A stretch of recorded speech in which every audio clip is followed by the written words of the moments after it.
है 1 मिलियन का बोनस हमारा सैलरी का हिस्सा होता है। बोनस हमारा जी सैलरी का हिस्सा होता है। 1 मिलियन से हमने बोनस ऐड किया, ठीक है। कोई भी उसे बेनिफिट मिले that will be part of salary. अब जो नीचे अकोमोडेशन है, अलाउंस नहीं है, तो हमने यहाँ पे अकोमोडेशन वाला फॉर्मूला लगाना है। इसका फॉर्मूला क्या है? 45% ऑफ MTS या बेसिक सैलरी और amount that would have been paid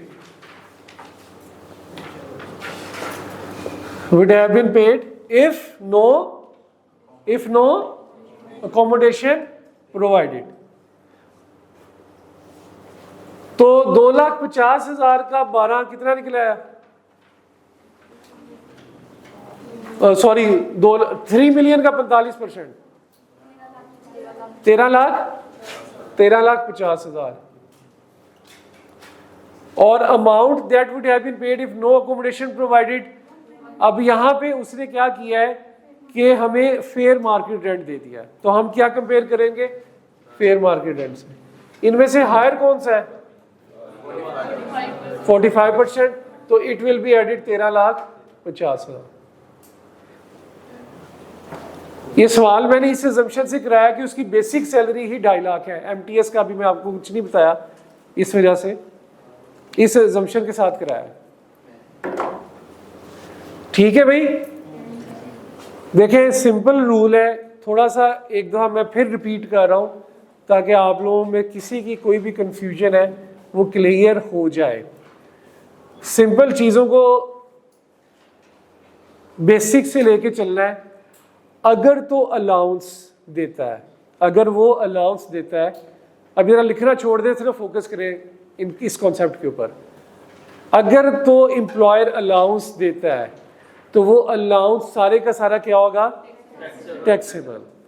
अगर वो अलाउंस नहीं दे रहा, वो अकोमोडेशन दे रहा है, फिर दिमाग की घंटी बजनी चाहिए और इस बेसिक रूल की तरफ जाना है। और ये बेसिक रूल क्या है?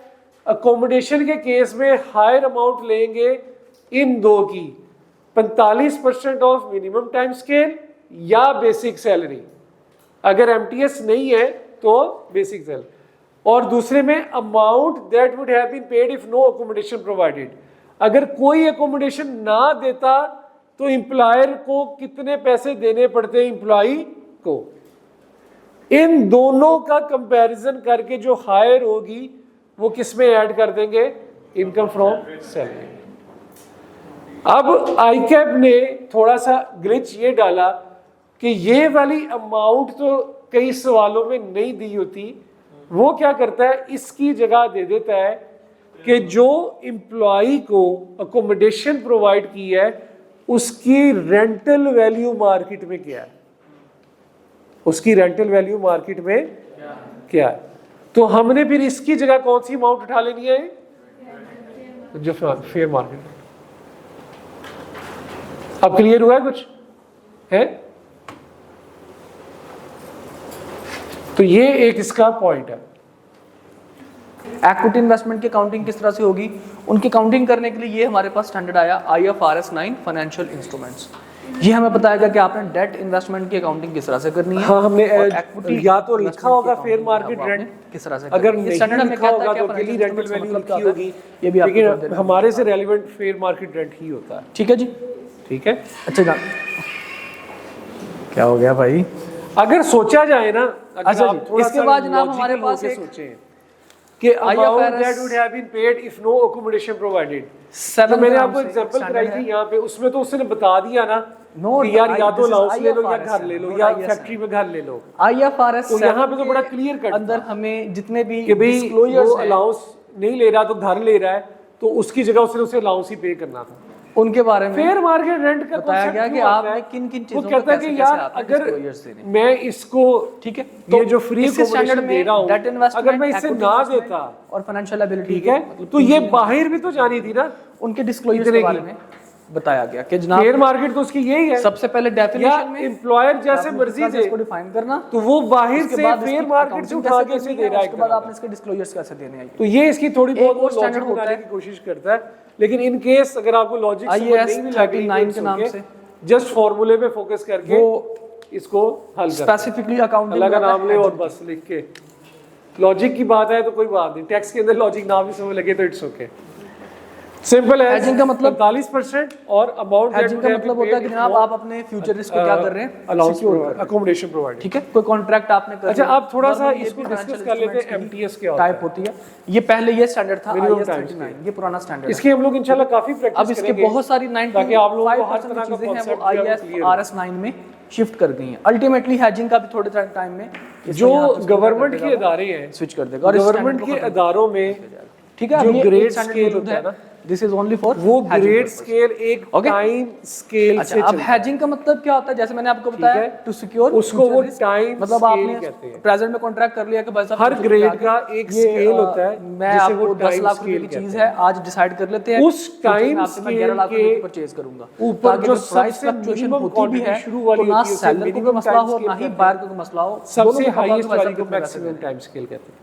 मिसाल के तौर पे ये सारा और कुछ हेजिंग उन्होंने नॉर्मली तय हम किया उन होता है चीजों पे पहले। करते हैं जिनकी प्राइस बहुत मिसाल के तौर पे गवर्नमेंट ये कह सकती है फॉर एग्जांपल पेट्रोल की प्राइस कि जो ग्रेड 17 है ओके चिकन है इसका उसके बाद टाइम जनाब स्केल आपका, ये है मतलब कि ये कोई भी ऐसी बंदा चीज़ जिसकी 2.5 price लाख है वो रुपया fluctuate कमाएगा करती है। हर per महीने month। बाद हर 15 दिन बाद हर इसका सालाना ओके इंक्रीमेंट तो हेजिंग 20,000 लगेगा अब ये तीन स्टैंडर्ड्स और ये चार स्टैंडर्ड्स हद नॉट रॉन्ग 5 चार लाख स्टैंडर्ड्स तक मिलकर जा हमें सकता बताएंगे है। कि आपने फाइनेंशियल इंस्ट्रूमेंट्स सबसे पहले पता चलेगा है क्या, ये क्या हुआ, फिर हमें ये इसी टोटल क्या स्टैंडर्ड में बना, से इन्हीं में से एक जो IFRS Time में पता scale। चलेगा कि जनाब अकाउंटिंग कैसे आपने करनी है इसकी, मतलब वो और उन्होंने disclosure ग्रेड आपने किस तरह से 17 देने का हैं और एक hedging टाइम की स्केल accounting तय आपने किया हुआ है, गवर्नमेंट के इदारों में ऐसे ही चलता है। ओके तो कि ये इस चार स्केल पे स्टैंडर्ड्स कम से कम तनख्वाह 2.5 लाख है, लेकिन हमने चार कम के से चार कम पढ़ने नहीं है, हमने ज्यादा से हमारा ज्यादा प्राइम फोकस किस पे इंक्रीमेंट होगा 20,000 है IFRS 9 पे, ठीक है। और डेफिनेशन हम किससे हद लेंगे, से हद IAS तनख्वाह 32 कितनी से, है,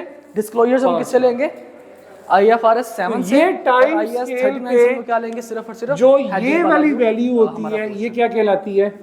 ओके तो जनाब स्टार्ट करते हैं, आते हैं हम लोग अपने फाइनेंशियल इंस्ट्रूमेंट्स की तरफ। 5 लाख डेफिनेशन सबसे पहले आते हैं IAS 32 के की हिसाब बात से कर रहा हूं मैं यहाँ। फाइनेंशियल कि इंस्ट्रूमेंट उस बंदे की तनख्वाह ग्रेड 17 पे गवर्नमेंट की तरफ से इस जी, वही है। स्केल पे कम से कम 2.5 लाख है। जी जी बिल्कुल वही है, इंक्रीमेंट इस पे ज्यादा से ज्यादा 20,000 का लग सकता है। फाइनेंशियल इंस्ट्रूमेंट भी और वही होता है। हद ये इस आपको स्केल पता की चल जाएगा तनख्वाह थोड़ा क्या सा। होगी, ये फाइनेंशियल इंस्ट्रूमेंट जो है उनमें कौन-कौन सी चीजें तो ये टाइम स्केल अच्छा पे जी। होने वाली सबसे जो पहली अमाउंट है ये क्या कहलाती है? फाइनेंशियल इंस्ट्रूमेंट्स की बेटा बात करता हूं मैं। और सबसे आखिरी जो है ये कहलाती है मैक्सिमम टाइम स्केल। तो फाइनेंशियल इंस्ट्रूमेंट्स जो हैं वो IFRS तो 9 ये जिसके बारे में कहता है कि 45% जनाब ऑफ ये मिनिमम हकीकत में एक टाइम contract स्केल है। से मुराद यही है क्या चीज है ये कि मिनिमम जैसे टाइम हमने लीज का स्केल पढ़ा था, इसका contract है। 45, इसी तरह ये भी आपके पास क्या है इसका कॉन्ट्रैक्ट 45%। अगर ये टाइम स्केल नहीं दिया तो सिंपल बेसिक सैलरी का 45%, दैट गिव्स यानी कि राइज टू हमने सैलरी की कैलकुलेशन में हमारे लिए इंपॉर्टेंट बेसिक सैलरी ही है। फाइनेंशियल हमारे लिए क्या Asset. इंपॉर्टेंट है, बेसिक सैलरी। लेकिन Equity अकोमोडेशन की कैलकुलेशन में हमारे लिए Financial इंपॉर्टेंट क्या है, to तो one यानी कि entity. अगर क्वेश्चन के अंदर दोनों चीजें दे दी गई हो, बेसिक सैलरी भी और एमटीएस भी, तो And- हमें पता होना चाहिए कि एमटीएस का इस्तेमाल सिर्फ और सिर्फ किधर है, फाइनेंशियल अकोमोडेशन की कैलकुलेशन में। बस इनकम फ्रॉम सैलरी में जो बेसिक सैलरी Liability लिखनी है वो और- वही लिखनी है, लेकिन इसका इस्तेमाल फिर कहाँ आएगा, just for the calculation of accommodation. Other entity.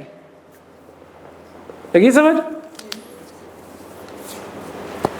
इसकी थोड़ी सी contract प्रैक्टिस दी है जो ये आपको बताता है कि जनाब एक जो एंटिटी है, एक चीज एक एंटिटी के लिए फाइनेंशियल एसेट बन रहा होगा, 140 बेसिक सैलरी, ठीक है, और दूसरी वो तो at the sir same time scale ऊपर दे दिया बना के, के लिए वो क्या हमने उसके लिए हाथ से कैलकुलेशन करनी है, कैसे है क्या है ये नहीं पूछते होते, क्वेश्चन बना के दे या फिर दिया एक्विटी उसमें का बस। हिस्सा बन रही आप अपना कॉन्सेप्ट उठाएं और तो फाइनेंशियल इंस्ट्रूमेंट में दो तरह की चीजें जनाब आपके Simple पास as that. आएंगी।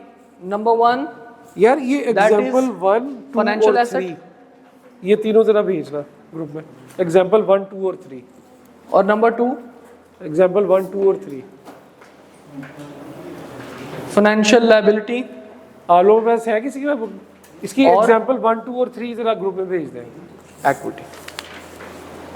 अच्छा, अब हम देखते हैं ना फाइनेंशियल एसेट क्या चीज़ है और फाइनेंशियल लायबिलिटी क्या चीज़ है। ये छोटी कैसे है? फाइनेंशियल एसेट का बेटा मतलब ये होता है कि हाथी हुई है जिसमें पार्टी ने भारी थी बहुत entity ने ज्यादा।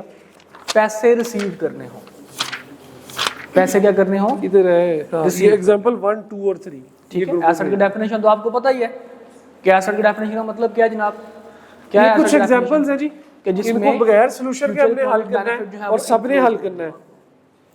ठीक है जी। तो और आप लोगों ने बिल्कुल ही asset हल वही करना है, है, पहले लेकिन आप लोगों के फाइनेंशियल रजिस्टरों एसेट को का यहाँ पे देखनी क्या है तज़किरा है कि जनाब इसमें हम लोग कौन से किसकी बात कर रहे हैं, ऐसे एसेट जिसमें हमें इनके साथ ही लिखा हुआ है। पैसा इन्वॉल्व है, कैश हमारा इन्वॉल्व है। तो कैश बगैर solution देखे छोड़ दे पाकिस्तानी अच्छा, कौम मैंने वाली मशीनरी परचेज की तो मशीनरी में सॉल्यूशन देख के देखना कि क्वेश्चन में क्या लिखा होगा।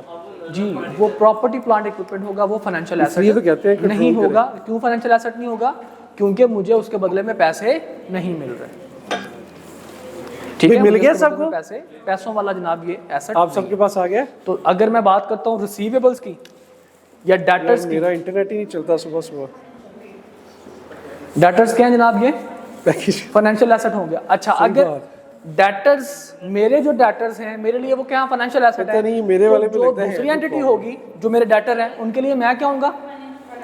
क्रेडिटर। मतलब ये हुआ कि डेटर जो है वो अगर एक बंदे के लिए डेटर एसेट है तो दूसरे आगे जी बंदे के लिए क्वेश्चन जो लायबिलिटी आएगी वो क्या आएगी? रजिस्टर Creditors निकाले। की। हाँ रजिस्टर निकाले, चले अपने अपने सवाल करें। पहला सवाल ठीक है, तो क्रेडिटर्स के लिए वो क्या चीज़ है जनाब? वो अमाउंट फाइनेंशियल लायबिलिटी। चले अपने रजिस्टर अच्छा, निकाले। मुझे एक चीज़ बताइए, कैश